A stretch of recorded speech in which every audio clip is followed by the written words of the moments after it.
Have you ever noticed that the leaders you remember most aren't the ones who were loved, but the ones who were feared? Hello, I've been dead for over 500 years.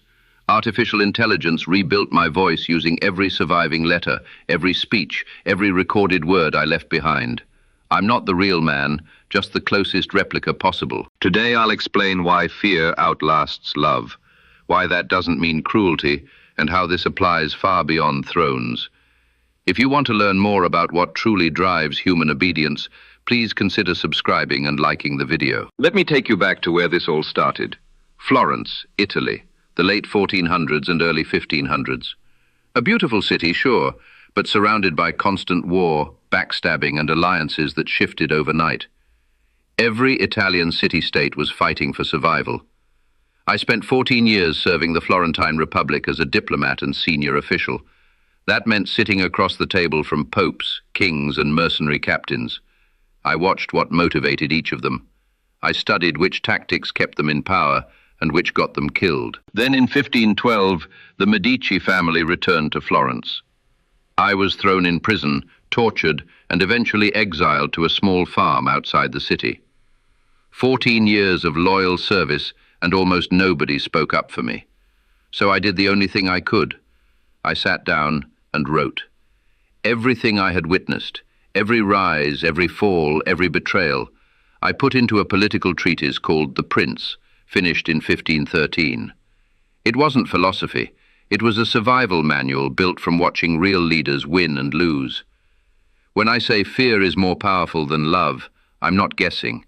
I watched it happen dozens of times, and I paid for those lessons with my own freedom. Here's the core of what I argued in chapter 17 of my treatise, The Prince. Love is held together by a chain of obligation, and people will snap that chain the second it benefits them. Fear, on the other hand, is held together by the threat of consequences, and that threat never sleeps. Let me give you a real example. Cesare Borgia conquered several territories across central Italy.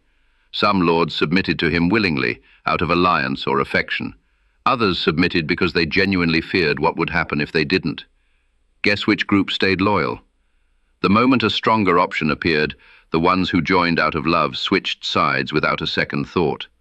The ones who feared consequences, they stayed in line. The psychology here is simple. Love depends on the other person's gratitude and goodwill, things completely outside your control. Fear depends on consequences, something you absolutely can control. Think about it in everyday terms. Why do most people stop at a red light? It's not because they love the government. It's because of fines, accidents, and real penalties. Love is a gift someone gives you. Fear is a structure you build. Gifts can be taken back whenever it's convenient. Structures hold. This next part makes people uncomfortable, but that doesn't make it less true. In my treatise, The Prince, I described people as ungrateful, fickle, dishonest, and eager for personal gain. Now, before you call me a cynic, understand, this wasn't bitterness. This was pattern recognition from watching hundreds of political relationships up close. Look at Florence itself. The people celebrated their leaders when times were good. Parades, praise, loyalty, it all flowed easily. But the moment a crisis hit, that same crowd would abandon their leader overnight. I lived this personally. I served the Florentine Republic faithfully for over a decade. When the political winds changed, almost no one lifted a finger to help me.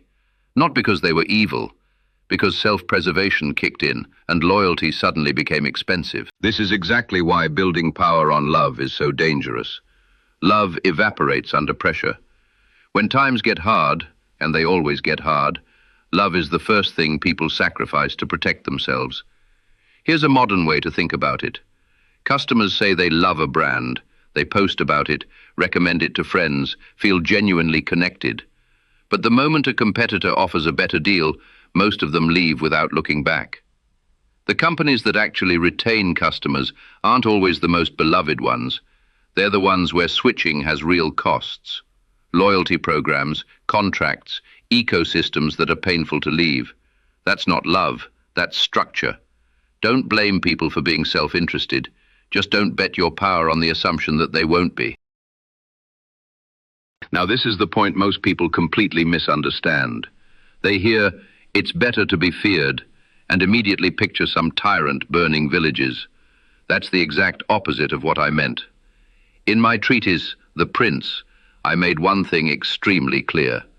You must be feared, but you must never be hated. This distinction is everything. Cruelty creates hatred, and hatred creates enemies who have nothing left to lose. Those are the most dangerous people on earth.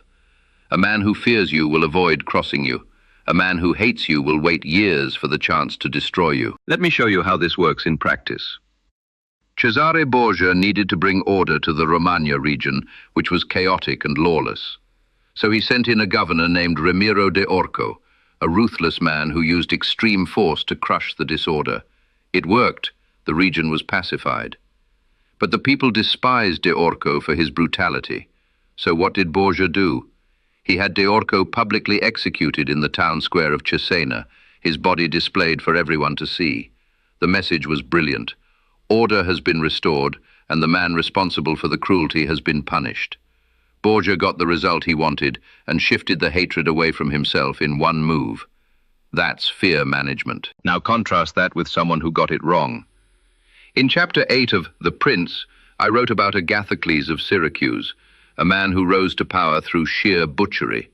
He massacred the Senate and the wealthy citizens of Syracuse to seize control. Did he hold power? Yes. But he never earned glory or genuine respect. I made the distinction clearly. Gaining power is not the same as gaining greatness. His cruelty was constant and purposeless beyond intimidation. That's not strategy. That's just violence. The principle is this. Effective fear comes from consistency and clear consequences, not from bloodshed. People should know that breaking the rules carries a reliable cost. But they should also believe the system is fair. The best managers today aren't loved because they're everyone's best friend. They aren't feared because they scream and threaten. They're respected because their teams know there are clear standards and real consequences for ignoring them. That balance, firm but fair, is the entire point. Fear without cruelty is discipline. Fear with cruelty is tyranny. One builds empires, the other tears them apart. Now let me be honest about something people often overlook. In my treatise, The Prince, I stated clearly that the ideal situation is to be both feared and loved at the same time. My argument was never that love is worthless. It was that when you cannot have both, and most of the time you cannot, fear is the safer bet. Why is having both so rare? Because the actions that earn love directly undermine the actions that create fear. A leader who pardons every offense looks weak.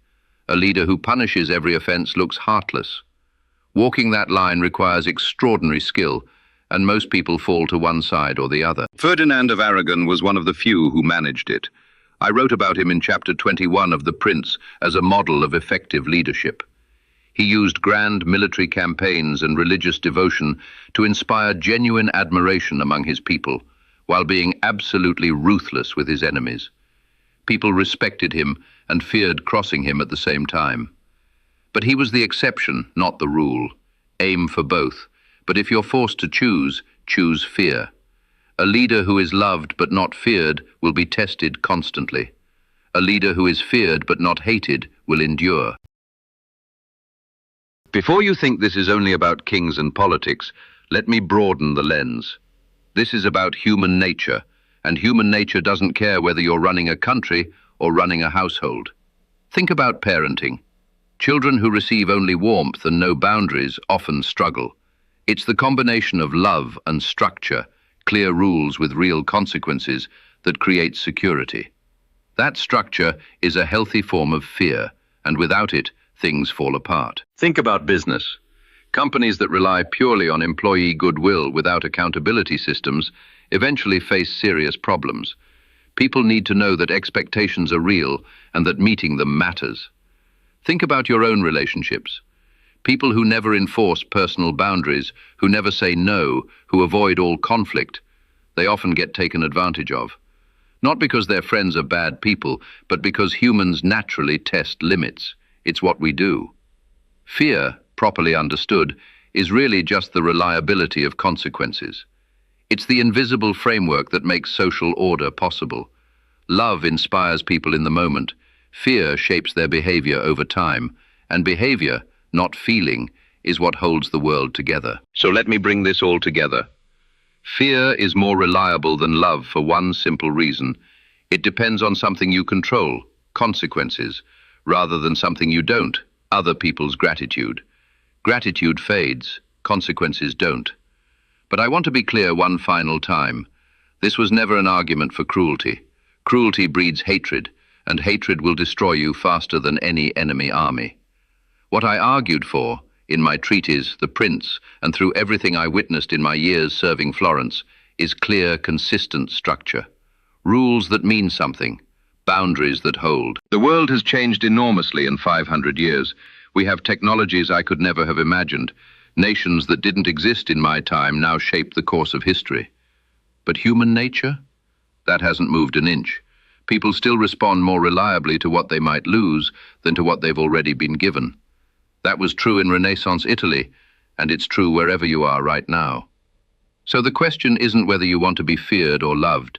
The question is, which one can you afford to lose? If you want more lessons on power, strategy, and human nature, please subscribe and like the video. I'll see you in the next